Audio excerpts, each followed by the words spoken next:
Hey everybody, my name is Lorraine Lewis from Femme Fatale, and you are watching the Crash Course Metal Show. Check it out. Yo, what's going on, guys? Welcome into the Crash Course Metal Show. We are doing today another four squared in hair metal, and today I got four choices here for us that we will rank four through one. So the four choices are going to be D.A.D's debut American debut album, No Fuel Left for the Pilgrims, 1989. We also have here Bulletboys' third studio album from 1993, Zaza. We also have the debut album here from Babylon A.D., 1989. And in 1992, we do have Jackyl's debut album here. So let us just jump right into the first one here, and we'll talk about Bulletboys, I guess, here first. That is going to be here Zaza, the third album from the Bulletboys. And as we know, the debut did go gold, and this one, not so much. Even the second album, Freak Show, didn't do too much. Bulletboys kind of really just kind of hit somewhat big, I guess you would say, somewhat with Smooth Up In Ya. Very good song, anthem type song for hair metal. But after that, they kind of just faded out, if you will. And I kind of agree with that as far as like Bulletboys were never like my favorite band by any means. I rarely put on an album from them. I don't know if it's necessarily because they do get compared to Van Halen, like they're like the hair metal version of Van Halen. You get a lot of comparisons and parallels with that. And I'm just not the biggest like Van Halen guy. I don't go and visit Van Halen all the time. Like I have all their albums over here. But I just don't get there. I don't need to hear another Van Halen album. And I don't know if that's necessarily why I think that with Bulletboys, because I just don't visit them that much either. But I mean, this album here, Zaza, I do like this album. And nothing hateful from the first two albums either. It's not like they're bad by any means, but they're just not my favorites. And just not really my favorite band either from this era. And I picked this album up probably about a year or two ago, actually, and I came across it and I was like, all right, I don't have it, and I want it for the collection. So, but to my surprise, it was pretty impressive. I liked what they were trying to do here on this album. Now, yes, 1993, we are getting a little bit more, I would say, serious, trying to add a little bit more variety, if you will. But you got songs on here like "When Pigs Fly" is really good. One of the singles on here is a ballad, and it's called "Mine."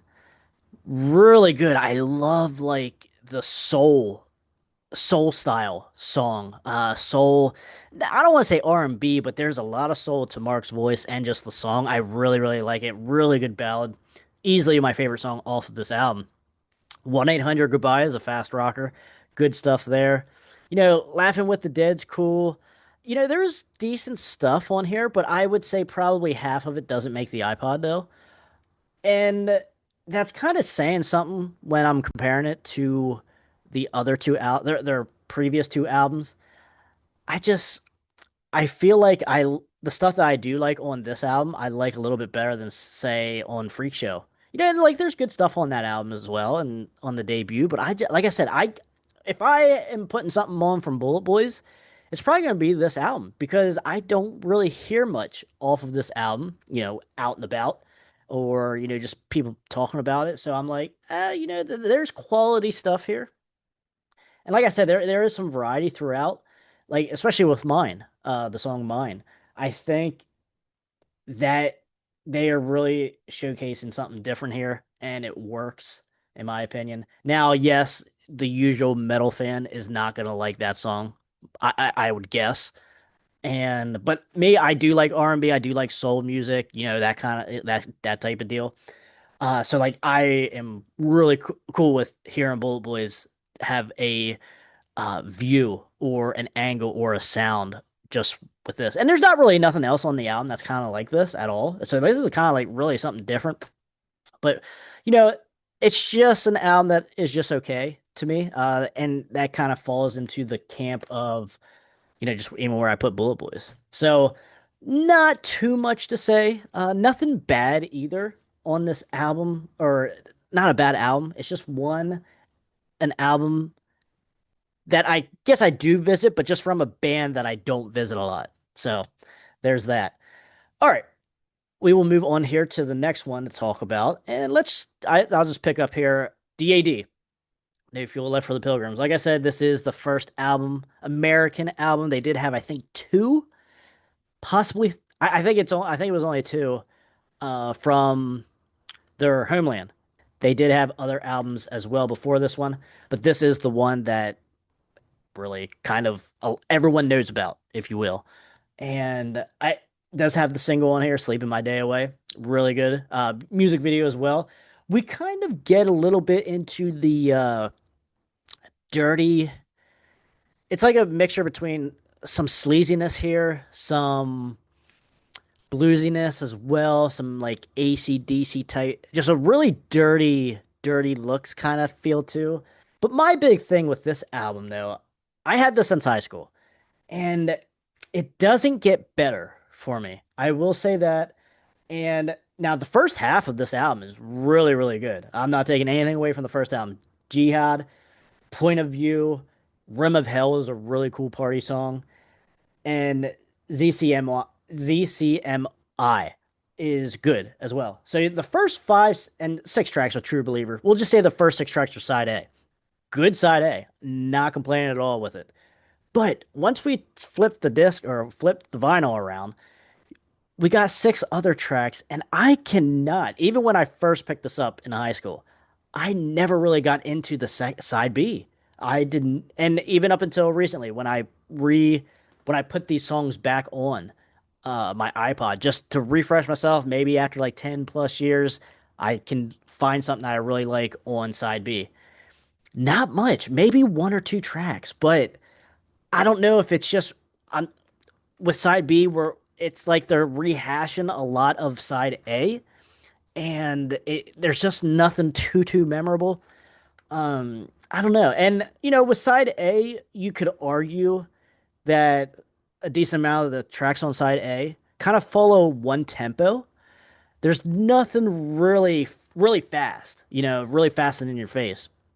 Now there are some of these songs on side B, but it it's just like kind of rehashing, not much variety in certainly side B, but throughout the whole album. Um, man, I don't. I like. I do. Like I said, I do like D.A.D. I think their next album, "Risking It All," is a lot better. Is the album that I do grab when I visit D.A.D. But nonetheless, though, it is a good album. I'm not uh pushing anyone away from listening to it. I think it needs to be listened to. Really good stuff. It kind of, like when you see this album and Risking It All and you see them, they do fall into that like sleaze look. Very stripped down. They're certainly not glammy looking, and they're not really glammy sounding either. That they I would have to put them in the camp of sleaze metal if I had to choose one. And it's not really blues metal either. Um, it's wherever you would put like a Dirty Looks, a Rhino Bucket, and that to me would be closest to sleaze. So that is kind of where I would put D.A.D. in this album.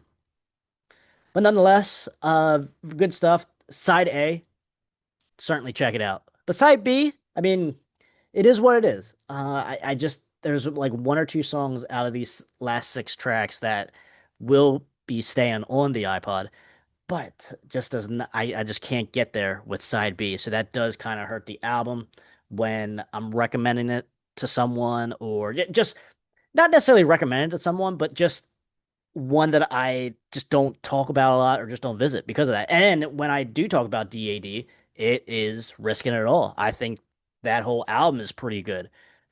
Just I don't know. It's a good album, but just one that I just don't get to all that much. All right, so moving on here, we are in 1989, and that is Babylon A.D.'s debut album. This album is awesome. Like I cannot talk highly enough of Babylon A.D. And you always have to start right here. Now the second album, Nothing Sacred, is good, but it doesn't touch the debut. It not even really comes close. Like I said, it's good, but it's not this. This is an album to where you're like, this band got robbed. This band could have been the next big thing. Now, Babylon AD here did get a song, The Kid Goes Wild, on a movie soundtrack, which was RoboCop 2. And also, too, that song, The Kid Goes Wild, Sam Kinison does a special cameo appearance, sings like in the middle, well, not sings, but just screams, does the Sam Kinison shit in the middle of this song. Now, that you have to be pretty badass for Sam Kinison to want to do something with you like that, and to be on your record, because he always says, or like, I remember seeing in one of his stand-ups, like some kids are like, some of the fans like throw up a cassette, like a demo, and he's like, "Yeah, yeah, I got so many of these, and most of these are all shit, like just like talking shit on the people that are saying, here, listen to my album, listen to my demos and help me out here if you can." So like, you know, Sam's not just going around to any, Dick and Harry band to just be on it, just to be on it. So that is a big props as well to Babylon AD. But you could argue, though, the band does kind of argue saying that the RoboCop 2 being on that soundtrack kind of hurt at the same time, because that kind of made them push The Kid Goes Wild, I believe, into a single instead of Desperate, the ballad on here, which is a very big mistake, in my opinion. So I understand that, because you would say all publicity is good publicity, no matter how bad RoboCop 2 was and how much that bombed. But you would argue that all publicity is good publicity. But at the same time, you, as much as I like Sam and The Kid Goes Wild, like that song, how good that song is, it's not better than Desperate. Desperate is like that hit on here. Now, obviously, they did have a music video single for Bang Goes the Bell, or Bang Go the Bells. And also too, literally the first four tracks here. Let me just tell you what these are. Bang Go the Bells, amazing song. Probably the best song on the album, honestly. Hammer Swings Down, amazing song as well. Caught up in the Crossfire. I remember when I first heard this album, that song, I can remember the first time I heard that song. And it wasn't like a video, or I'm not sure if it was either Hammer Swings Down or Caught Up in the Crossfire, I think was a single. But to me, like, I heard Bang Goes the Bells and seen the video for that, and that was it. And then I bought this album and I was like, okay, this is awesome. So I heard it in the context of the album, Caught Up in the Crossfire, and I'm like, this might actually be the best song on the album, in my opinion. I don't know. That it's tough. But and then you got track number 4, Desperate, the badass ballad. It's so damn good that Baton Rouge ended up remaking it in 1991 for their second album, Lights Out on the Playground. And I do prefer Babylon A.D's version. It's a little bit more raw. It has a little bit more guitar, like licks or little parts in it that I look for, and just a little bit more solo in a little bit. It's just not nearly as produced and clean, which I'm not taking nothing away from Baton Rouge, because Baton Rouge did a very, very good job at making it kind of their own in the Baton Rouge style. But this is where it's at. Well, I'll say this. Either way, the song should have been a hit. There's no way that song should not have been a hit, whether it's Baton Rouge or Babylon AD doing it. Either way, I just don't understand. But the people are retarded. Now, yes, we did say that Desperate did kind of get shelved a little bit because of RoboCop wanting The Kid Goes Wild. And then Baton Rouge, it kind of gets shelved a little bit because it's 1991. So, yeah, just wrong timing all the way around for every single fucking buddy that had anything to do with that song. Okay. Now, track number 5 goes Kid Goes Wild. Okay, we talked plenty about that. Now we're going into side B here. And not so many songs that people know about, but that does not take anything away from how awesome this second half is. Shot of Love, really cool, like minute acoustic style intro. And then you get into it. Mary Ann's cool.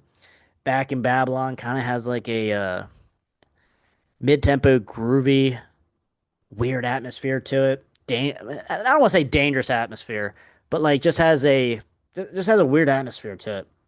Sweet Temptation's cool, upbeat. Sally Dance, track number 10, Final Way.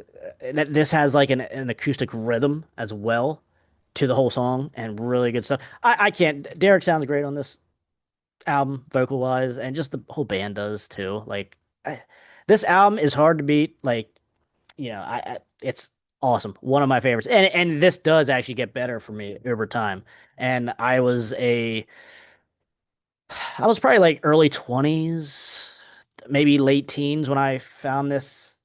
When I actually got the album, the whole album, and man, it has always been one of my favorites since. So, all right, that's enough praising Babylon A.D. But we're gonna go to another awesome album here, and that is going to be Jackyl's debut album from 1992. Jackyl's one of those weird bands. Like, where do you put them? You would probably put them in sleaze, I guess. They had that, very dangerous toy style look about them, and that kind of sound. I don't know. It's just, where do you kind of put them? That's a question in its own right. But as far as the album goes, absolutely awesome album here. They had a single for I Stand Alone. So I Stand Alone is an amazing song. Amazing song. That might actually be one of the most played songs in my iTunes because I had this album since I was a mid-teen, early teen. And awesome stuff. Actually, not my favorite Jackyl album, to be completely honest with you.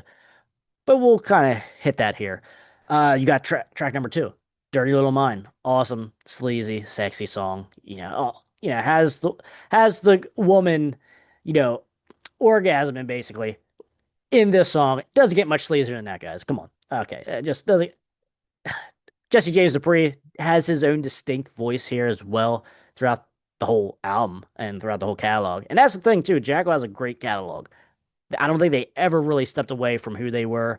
And that also is an awesome accolade as well on their resume that they kind of withstanded the grunge takeover. 1992 kind of lumped into the hair metal bands as well, but they never really got shunned.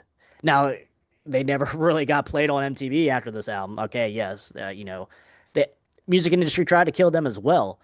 But overall, like, they never really lost momentum.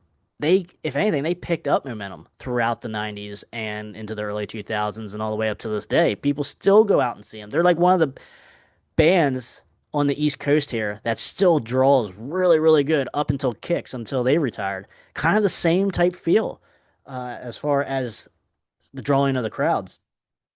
But Down on Me was another single. Very, very good stuff. There was like 5 singles on here, and they all charted.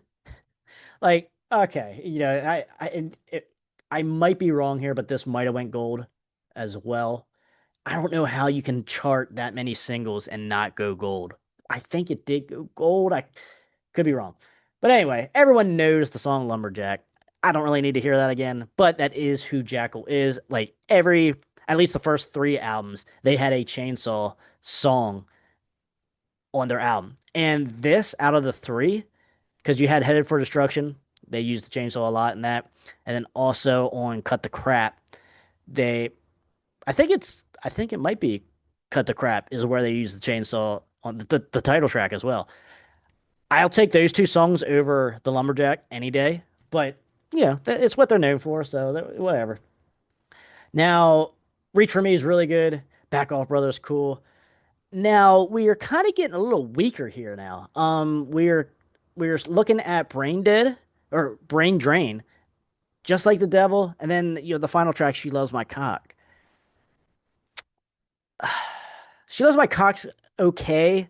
I don't have it on the iPod. I can listen to it, but it's just not one I want to listen to all the time. Like, I don't know. I don't know. It's just the immaturity of it, or I mean, it's still a good song, but I just more times than not, it's gonna get skipped. So you had 3 weaker tracks to finish off the album, and I'm not the biggest fan of redneck punk either.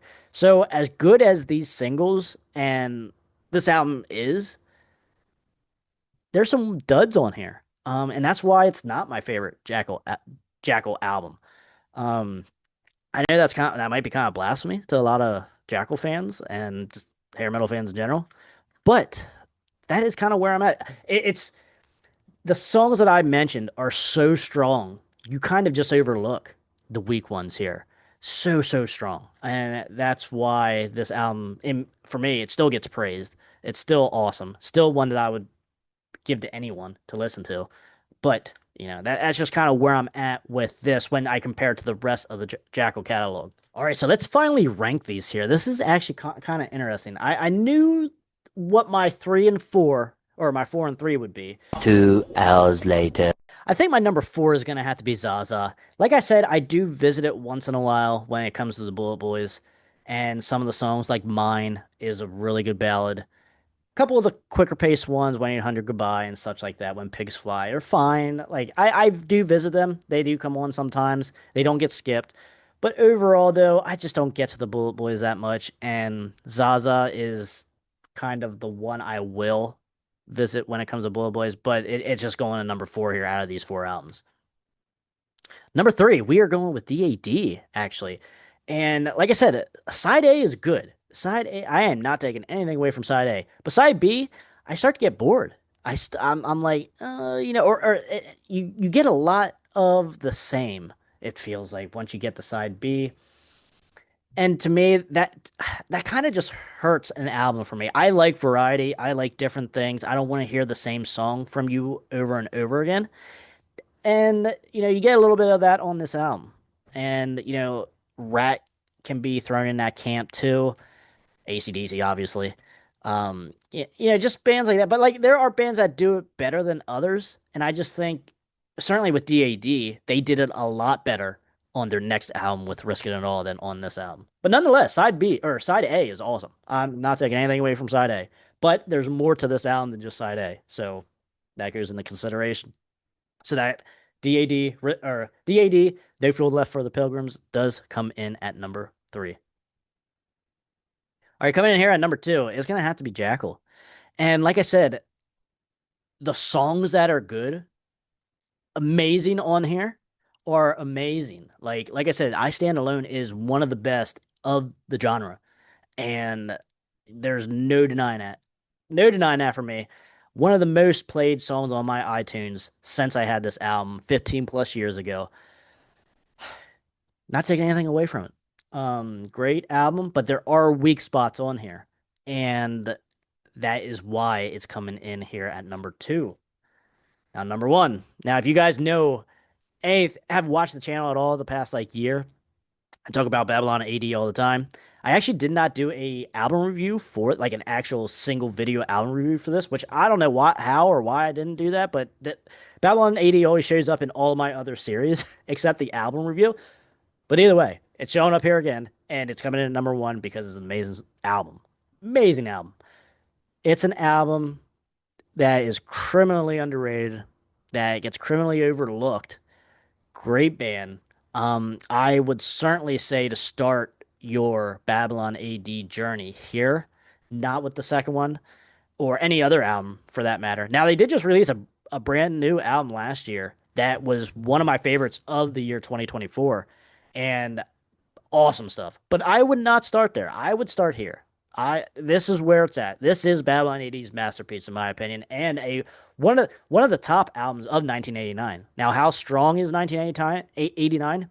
Pretty strong, but I cannot deny what this album is, and a lot of other people I think will agree with me if they know of this album. There's just no denying this album. Side A kills. Side A is awesome. Even side B, maybe not as strong. But there's still really no weak spot, though. Like, it's still really, really good quality songs and a little bit of variety. Like, there's not more than 2 songs on here that would be like, oh, I got that confused with another song. Or what's the song again? Nah, we don't play that game here on Babylon A.D's debut. No. But that comes in, and that is why it comes in at number 1. If you guys have seen my top 50 hair metal albums, you do know that Babylon A.D is on there.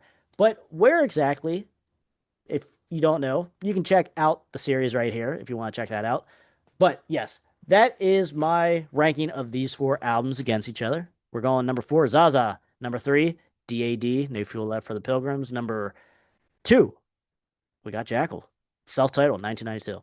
Then we got the winner here, Babylon A.D's debut album. Cannot go wrong with this at all. All right, guys, let me know in the comments what you guys think of these 4 albums. Give me your ranking of these 4. And if you're feeling spicy, give me 4 albums from the hair metal genre and to rank against each other. More than happy to do that for you guys if you guys are interested. I am certainly not running out of ideas for these 4 squares.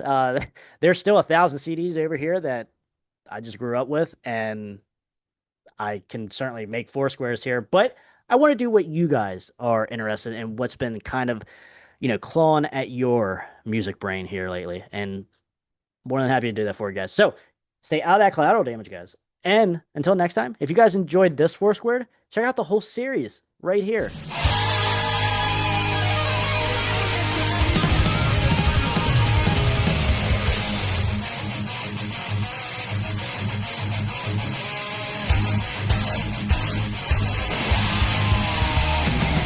Yeah, I wrote that.